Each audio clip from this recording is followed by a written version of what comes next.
বন্ধুরা প্রথমে ভিডিওটি দেখো, তারপরে এর ফানি কমেন্টগুলি পড়বো। হঠাৎ করে খবর পেলাম আমার শুভ বয়ফ্রেন্ড মারা গেছে। কিভাবে মরেছে জানো? গাড়ি অ্যাক্সিডেন্ট করে। তারপরে কি করব, রেডি হয়ে যাচ্ছি, এই প্যান্টটা আমার শুভ বয়ফ্রেন্ড দিয়েছিল, এটা পরলাম আর একটা টপ পরে নিয়েছি। তারপরে দেখি যে আমার প্যান্টের চেন আটকায়নি, তো চেনটা আটকে নিলাম। তারপরে আমি যদি কালো হয়ে যাই তারপরে তো আমার আর কোনো বয়ফ্রেন্ড থাকবে না, তার জন্য तो चलिए शुरू करते हैं। নুনু তো নাই, চেন লাগিয়ে কি হবে বোন? বোন আমার নামও শুভ, কিন্তু তোমার ভিডিও দেখে আমি বেঁচে থাকতে পারলাম না, মরতে যাচ্ছি আমি। পারলে এসে একটা ব্লগ করে নিও বোন।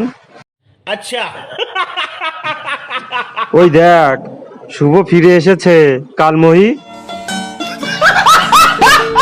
শুভর অতৃপ্ত আত্মা এর পাশে ঘুরবে এরপর